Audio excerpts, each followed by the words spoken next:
طاہر القادری نے جو منہاج القرآن ادارے کے اندر کرسمس ڈے منایا، آپ کو پتہ ہے آپ کو؟ وہ نیٹ پہ آپ وزٹ کریں، منہاج القرآن ادارے کے اندر تمام عیسائی جمع ہوئے، کرسمس ڈے اس نے منایا، مسلم عیسائی بھائی بھائی، مسلم عیسائی بھائی بھائی، ہمارے پاس سارا ریکارڈ موجود ہے، وہاں نعرے لگے، اور اس کے بعد ڈاکٹر طاہر القادری صاحب کے خطاب کیا، میں گالی نہیں دیتا، خدا کے لیے ہوش کرو، آنکھیں کھولو، کس کو خوش کر رہے ہو؟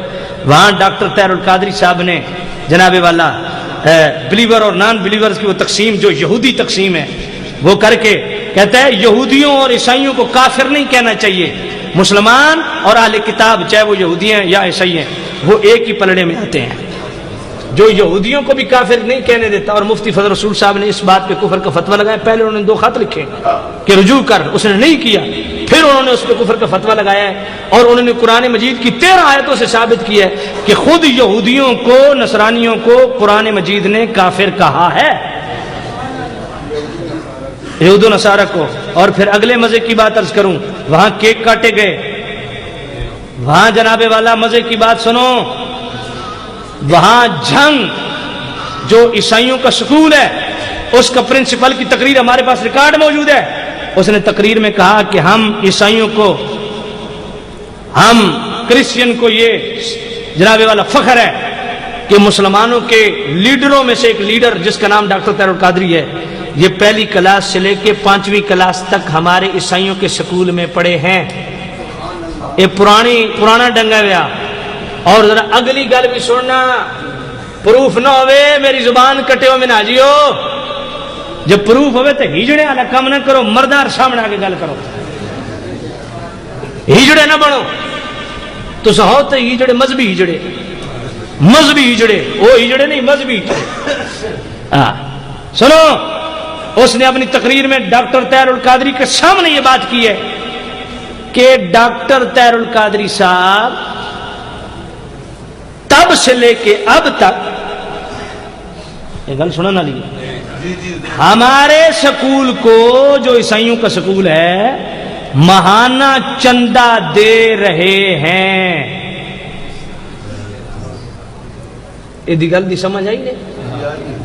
قرآن پڑھن والا درسگاہ منہاج القرآن نظر نہیں آئی، قرآن و حدیث کا مدرسہ طاہر القادری کو نظر نہیں آیا، ماہانہ چندہ عیسائی سکول کو اس وقت سے طاہر القادری اب تک دے رہے ہیں جہاں شرکی عقیدہ پڑھایا جا رہا ہے، جہاں کفر پڑھایا جا رہا ہے، جی پڑھایا جا رہا ہے یا نہیں پڑھایا جا رہا؟ وہ حضرت عیسیٰ علیہ السلام کو اللہ خدا کا بیٹا کہتے ہیں یا نہیں کہتے؟ بولو۔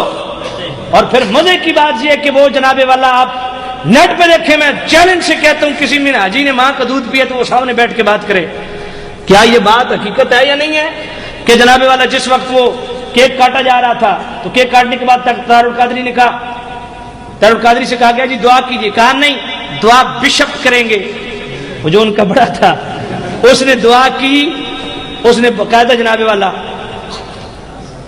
خدا بند یسوع مسیح، جو طاہر القادری جیسے بندے کے سامنے شرک کر رہا ہے اور عیسیٰ علیہ السلام کو خدا کا بیٹا کہہ رہا ہے، اس کو غیرت نہیں ہے کہ تو کیا کر رہا ہے؟ میرے منہاج القرآن میں تو کیا کر رہا ہے؟ میرے منہاج القرآن میں تو خدا کا شریک ٹھہرا ہے عیسیٰ علیہ السلام کو؟ نہیں بولا، اسے جفیاں لگا کے ملتا سی۔ گل نہیں سمجھے؟ بتاؤ یہ اس کا کون جواب دے گا؟ تو بھائی میرے کیوں جذباتی ہوتے ہو، مشتعل کیوں ہوتے ہو؟ ہم نہیں مشتعل ہو سکتے، ہم تو جذباتی نہیں ہو رہے، ہم تو جواب مانگتے ہیں، خدا کے لیے جواب دو۔ اس کا جواب کیا ہے؟ تمہارا ایمان مشکوک ہو گیا ہے، اپنا ایمان ثابت کرو۔ بات طویل ہو گئی، میرے بھائی نے رکا دے دیا ہے، اب میرا اخلاقی فرض بنتا تھا لیکن چوں چاں نہیں کرنی۔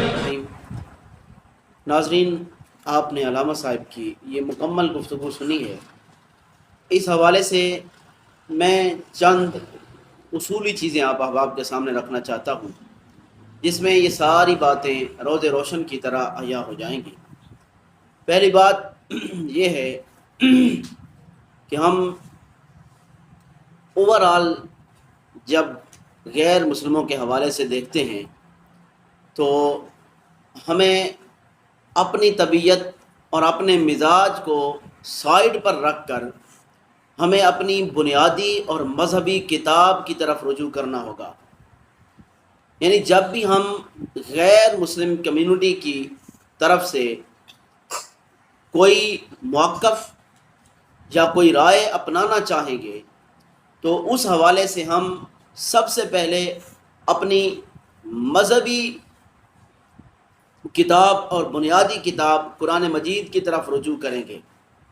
پھر حضور علیہ الصلاۃ والسلام کے اقوال اور آپ صلی اللہ علیہ وسلم کے فرامین کی طرف توجہ کریں گے کہ اس حوالے سے ہمارا قرآن، ہماری شریعت، ہمارے نبی حضرت محمد مصطفیٰ صلی اللہ علیہ وسلم کیا تلقین اور کیا تعلیم فرماتے ہیں. سب سے پہلے دو چیزیں بڑی بنیادی ہیں، ان کو ذہن نشین رکھنا چاہیے کہ یہ جو سارا کچھ منظر بیان کیا گیا ہے، اس کے ضمن میں عرض کرنا چاہوں گا کہ ڈاکٹر محمد طاہر القادری قرآن اور حدیث پر مبنی ایک ریلیشن قائم کرنا چاہتے ہیں غیر مسلموں کے ساتھ، بالخصوص عیسائیوں کے ساتھ. کیوں؟ اس کی وجہ یہ ہے کہ قرآن مجید اور شریعت اسلامیہ بھی ان کے ساتھ ریلیشن قائم کرنا چاہتی ہے، اور یہ مسلم اور کرسچن ریلیشن ہے. یعنی مسلمانوں اور مسیحوں کے درمیان ایک ریلیشن قائم کرنے کی جو ضرورت ہے اس کو اپنایا جا رہا ہے، اور اس مزاج کو قوم کے سامنے رکھا جا رہا ہے کہ ہم اس مزاج کو لے کر آئیں اور وہی اسوہ اور وہی طریقہ کار اپنی زندگیوں میں لے کر آئیں. وہ کیا ہے؟ اور اس سے پہلے بنیادی طور پر یہ بھی ہے کہ حضور علیہ الصلاۃ والسلام کے متعلق چونکہ اللہ رب العزت کا فرمان ہے کہ قل یا ایھا الناس انی رسول اللہ علیکم جمیعا، آپ ساری کائنات کے لیے رسول بن کر آئے ہیں، تو آپ صلی اللہ علیہ وسلم کا پیغام بھی ساری کائنات پر لاگو ہوگا، اور آپ کی نبوت اور رسالت کا جو دائرہ کار ہے وہ ساری کائنات کے تمام انسانوں تک کے لیے ہے. اور حضور کی اس حوالے سے امت کی پھر دو قسمیں بن جاتی ہیں، ایک امت دعوت، ایک امت اجابت. امت دعوت وہ ہے جن پر ابھی دعوت نہیں پہنچی، اور امت اجابت وہ ہے جنہوں نے اسلام کو قبول کر لیا ہے. اب جو امت دعوت ہے اس تک کنہوں نے پہنچنا ہے؟ نبوت کا دروازہ بند ہو گیا، ان لوگوں تک اب علماء کرام نے پہنچنا ہے، اور علماء کرام اپنے طرز عمل کو بہتر بنا کر اسوہ رسول کے نیچے رہ کر ان لوگوں تک پہنچیں اور دین کی دعوت کو اور دین کے پیغام کو پہنچائیں. یہ علماء پر فرض ہے، کیونکہ علماء انبیاء کے وارث ہیں اور علمی وارث ہیں، تو اب ان کی یہ ذمہ داری ہے اور فرض منصبی ہے، کسی بھی طریقے سے ان کو قریب بٹھائیں، ان تک پہنچیں. یہ ایک بات ہے. اور دوسری بات اسی حوالے سے ہے کہ بنیادی طور پر جب ہم ان کے ساتھ ریلیشن قائم کرنا چاہیں گے غیر مسلموں کے ساتھ، تو سب سے پہلے سر فہرست دیکھا جائے گا کہ ان کو کس طریقے سے اپنے قریب کرنا ہے، طریقہ کار کیا ہوگا. اور ان میں سے سب سے پہلے کس کو قریب کرنا ہے؟ تو وہ یہ ہے کہ ایسے لوگ جن کو اللہ رب العزت اہل کتاب فرماتا ہے، وہ یعنی یہود ہیں اور نصارہ ہیں، یعنی موسیٰ علیہ السلام کی قوم اور عیسیٰ علیہ السلام کی امت، یعنی عیسائی ہیں اور یہودی ہیں، یعنی ہم جنہیں انگلش میں جوئش کہتے ہیں اور کرسچن کہتے ہیں. تو یہ پھر تین بنیادی طور پر مذہبی حوالے سے ایک گروپ اور گروہ بن جاتے ہیں، ایک مسلمانوں کا، ایک عیسائیوں کا اور ایک یہودیوں کا، جن کو اللہ رب العزت نے بطور خاص قرآن مجید میں کئی مقامات پر بیان فرمایا اور اکٹھا ذکر بھی کیا ہے ان کا، اور ان کی کتابوں تورات، انجیل، زبور کا ذکر بھی کیا ہے، خصوصاً تورات اور انجیل کا ذکر کیا ہے جو کہ یہود اور نصارہ کی کتاب ہے، اور وہ اہل کتاب گردانے جاتے ہیں. اور پھر انہی کے حوالے سے اللہ رب العزت کا ایک فرمان مبارک بھی ہے قرآن مجید میں، اللہ رب العزت ان کی تعریف فرما رہا ہے. وہ کیا ہے؟ وہ سورہ مائدہ میں اللہ رب العزت آیت نمبر 82 میں بیان فرمایا ہے کہ وَلَتَجِدَنَّ أَقْرَبَهُمْ مَوَدَّةً لِّلَّذِينَ آمَنُوا الَّذِينَ قَالُوا إِنَّا نَصَارَىٰ ذَلِكَ بِأَنَّ مِنْهُمْ قِسِّيسِينَ وَرُهْبَانًا وَأَنَّهُمْ لَا يَسْتَكْبِرُونَ، کہ آپ بالحاظ محبت یعنی ایمان والوں کے حق میں آپ بلحاظ محبت ان لوگوں کو پائیں گے، قریب تر پائیں گے جو لوگ کہتے ہیں کہ ہم نصارہ ہیں۔ اور یہ کیوں ہے کہ ان میں علماء بھی ہیں اور گوشہ نشیں عبادت گزار بھی ہیں، اور یہ لوگ تکبر نہیں کرتے۔ کون؟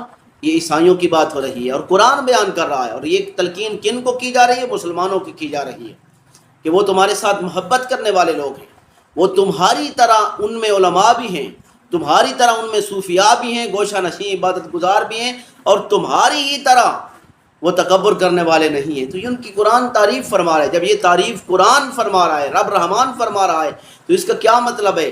قرآن ان سے دوری کا راستہ اختیار کر رہا ہے اور ان سے دوری کی نصیحت اور فرمان جاری کر رہا ہے، یا ان کو قربت اور انہیں قریب کرنے کی تلقین کی جا رہی ہے؟ آپ خود فیصلہ فرمائیں۔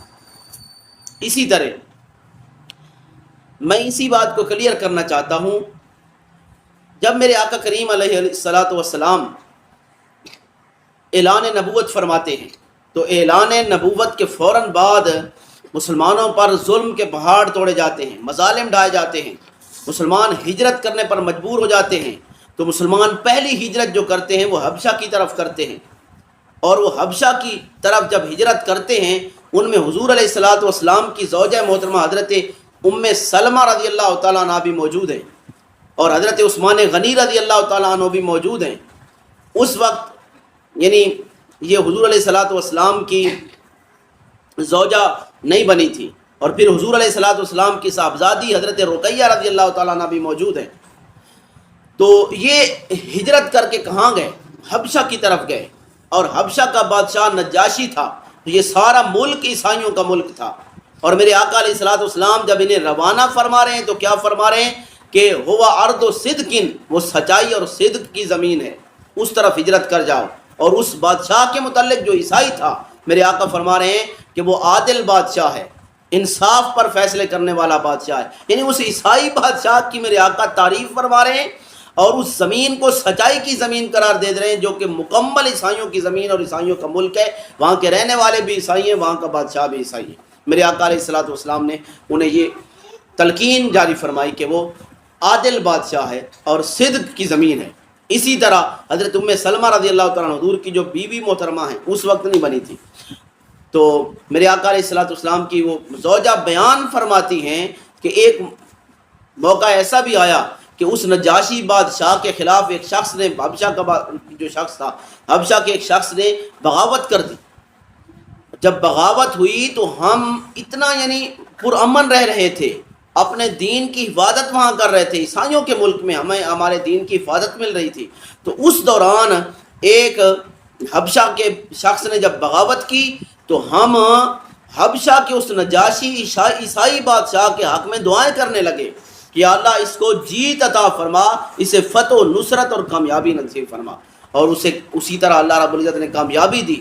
یعنی مسلمان عیسائی کے حق میں دعائیں کر رہے ہیں، اور اللہ نے جب کامیابی دی تو صحابہ بیان فرماتے ہیں کہ اس وقت جب کہ اس کو فتح ملی تو ہم سب سے زیادہ خوش ہوئے، اتنا خوش ہوئے کہ اس سے پہلے ہمیں کبھی بھی اتنی خوشی نصیب نہیں ہوئی تھی۔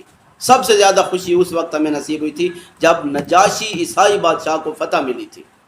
تو یہ صحابہ کا طرز عمل ہے، یہ صحابہ بیان فرما رہے ہیں، اور اللہ رب العزت نے اس کو پھر قرآن مجید میں بھی بیان فرمایا ہے کہ جب تم ہجرت کر کے جانے لگے اور ہجرت کر کے وہاں گئے تو وہ کیا تھی؟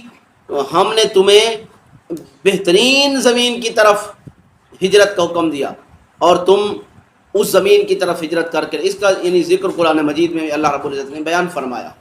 اسی طرح احباب، کیونکہ ویڈیو زیادہ ہو رہی ہے تو میں بات اپنی کلیئر کرنا چاہتا ہوں۔ پھر میثاق مدینہ کو دیکھیں۔ میثاق مدینہ میں بھی میرے آقا علیہ الصلوۃ والسلام نے انصار صحابہ تھے، مہاجرین صحابہ تھے، یہود تھے اور عیسائی تھے۔ جب میرے آقا علیہ الصلوۃ والسلام نے ان کے درمیان ایک معاہدہ طے کیا، اور اس معاہدہ طے کرنے کے بعد میرے آقا نے بیان کیا فرمایا؟ جب یہود اور عیسائی اور مسلمان اکٹھے کھڑے تھے، میرے آقا نے فرمایا انہو امت واحدۃ من دون الناس۔ میرے آقا علیہ الصلوۃ والسلام نے فرمایا کہ یہ امت واحدہ ہے، مذہب کے لحاظ سے نہیں، معاشرت کے لحاظ سے، یعنی اکٹھے رہیں۔ دین کے لحاظ سے تو میرے آقا نے فرمایا کہ یہود کے لیے ان کے اپنا دین ہے، مسلمانوں کے لیے ان کا اپنا دین ہے، مگر یہ معاشرت کے لحاظ سے اکٹھے رہیں گے، ایک دوسرے کے ساتھ رہیں گے، ایک دوسرے کی محافظت کریں گے، ایک دوسرے کے ساتھ تعاون کریں گے۔ یہ ہے وہ تعاون جس کی بات علامہ صاحب یہ بھی فرما رہے ہیں کہ ڈاکٹر طاہر القادری اس سکول میں تعاون کرتے ہیں، فلاں کرتے ہیں۔ یہ ساری وہ چیزیں ہیں جو مذہبی ریلیشن اور مذہبی رواداری پر مبنی چیزیں، اور قرآن حدیث ان کی ہمیں تلقین فرما رہا ہے۔ تو ہمیں شاید کہ یہ پڑھا نہیں ہم نے، یا پڑھا ہے تو ہمیں سمجھ نہیں آئی، تو ہمیں اس طرف بھی کبھی توجہ کر لینی چاہیے کہ غیر مسلموں کے ساتھ ریلیشن کا کیا طریقہ کار ہے، اور ان کو کیسا ان کے ساتھ ہم نے سلوک کرنا ہے۔ بنیادی طور پر اپنی کتاب کو دیکھیں، ہماری قرآن مجید ہماری کیا رہنمائی فرماتا ہے، اور حدیث نبویہ ہماری کیا رہنمائی فرماتے ہیں۔ میں نے قرآن کی آیت آپ کے سامنے کوٹ کی، اور بہت ساری آیات ہیں جو کوٹ کی جا سکتی ہیں، مگر طوالت سے بچنے کے لیے میں کچھ چیزیں یہ عرض کر رہا ہوں۔ پھر حدیث میں نے ہجرت حبشہ آپ کو بتا دی، اس کو سٹڈی کریں۔ پھر میثاق مدینہ کو آپ تفصیل کے ساتھ سٹڈی کریں تو بہت کچھ آپ کے سامنے آئے گا۔ اور پھر جو ان یہودیوں اور عیسائیوں کے ساتھ میرے آقا علیہ الصلوۃ والسلام کے صحابہ نے جو طرز عمل اور سلوک اختیار کیا، وہ جزیہ کے حوالے سے آپ دیکھیں۔ جب خلفائے راشدین کا دور مبارک آیا تو ان پر ٹیکسز کی معافی بھی ملی، ٹیکسز جو وصول ہوتے تھے معاف کیے گئے، بوڑھوں سے نہیں لیے جاتے تھے، بچوں سے نہیں لیے جاتے تھے، عورتوں سے نہیں لیے جاتے تھے، صرف جو روزگار لوگ ہوتے تھے انہی سے ٹیکسز وصول کیے جاتے تھے، اور جو ٹیکس نہیں دے سکتا تھا اس پر سختی کا حکم نہیں ہوتا تھا، سخت منع کیا جاتا تھا کہ ان پر سختی نہیں کی جائے گی۔ حتیٰ کہ یہ بھی احادیث نبی حضرت عمر رضی اللہ تعالیٰ عنہ کے حوالے سے اور امام یوسف بیان فرماتے ہیں، اور محدثین نے بھی بیان فرمایا ہے کہ ٹیکسز کے حوالے سے یہ بھی حکم تھا کہ جب وہ ٹیکس ادا نہیں کر سکتے تھے اور پھر ان کے پاس کچھ نہیں ہوتا تھا تو انہیں خرچ بھی دیا جاتا تھا، یعنی ان پر خرچ بھی کرتے تھے مسلمان عیسائیوں پر، غیر مسلم ذمیوں پر۔ تو یہ طرز عمل ہے جو کہ شریعت نے بیان کیا ہے، ہمارے بنیادی طور پر مذہبی اصولوں نے بیان کیا ہے ہمیں۔ اور اس پر میں ایک آخری جو عبادت کا جو یعنی جس پر زور لگایا گیا ہے علامہ غفران سیالوی صاحب کی طرف سے، کہ وہ کہتے ہیں کہ ڈاکٹر طاہر القادری نے چونکہ وہاں کھڑا ہو کر اس شخص کو کہا کہ آپ دعا مانگیں، اور اس نے دعا کے دوران یہ یسوع مسیح کے الفاظ اور یہ سارے انہوں نے بیان کیے، اور یہ کفر اور شرک ہو رہا تھا معاذ اللہ۔ تو یہ اس پر میں حدیث ایک آخری پیش کر رہا ہوں، اور یہ سند سیرت ابن اسحاق میں جلد نمبر 1 صفحہ نمبر 574 پر ہے، جلد نمبر 1 صفحہ نمبر 574 پر ہے۔ اور اسی سند سے پھر اس واقعے کو ابن جریر طبری نے بھی اپنی تفسیر طبری میں بیان فرمایا ہے، جلد نمبر 2 صفحہ نمبر 171 پر، اور امام سالبی نے بھی اس کو اپنی تفسیر الکشف والبیان میں جلد نمبر 3 صفحہ نمبر 6 پر بیان فرمایا ہے۔ اور محمد بن جعفر بھی اس کو کہتے ہیں کہ جب عیسائی رسول اللہ صلی اللہ علیہ وسلم کی بارگاہ میں حاضر ہوئے، وہ نجران کے بادشاہی نجران کے عیسائی جب حضور کی بارگاہ میں حاضر ہوئے تو میرے آقا اس وقت عصر کی نماز سے فارغ ہو چکے تھے، تو وہ حاضر ہوئے تو انہوں نے کہا کہ ہماری عبادت کا وقت ہو گیا ہے، ہم عبادت کہاں کریں؟ تو میرے آقا علیہ الصلوۃ والسلام نے انہیں مسجد نبوی میں اجازت دی، اور انہوں نے مشرق کی طرف منہ کر کے عبادت کی اللہ کی، یعنی اللہ کے پیارے حبیب کی مسجد میں کھڑے ہو کر جب عیسائی مشرق کی طرف منہ کر کے عبادت کر رہے تھے تو میرے آقا علیہ الصلوۃ والسلام نے فرمایا انہیں کرنے دو، ان کو منع نہ کرو۔ تو یہ حضور کا طریقہ کار ہے، حضور کے سامنے جب یہ سب کچھ ہو رہا تھا تو حضور نے تو منع نہیں کیا۔ یہ ہے ریلیشن شپ کا ایک طریقہ کار، ان کے ساتھ ریلیشن قائم کی جائے، ان کے ساتھ مذہبی رواداری کو پروموٹ کیا جائے، نہ کہ شدت پسندی سے انہیں دور کیا جائے۔ امید ہے آپ احباب کو میری یہ چند باتیں سمجھ آ گئی ہوں گی، اگر سمجھ نہ آئیں تو پھر بھی ہم گزارش کریں گے کہ ان کو پڑھیں، سٹڈی کریں۔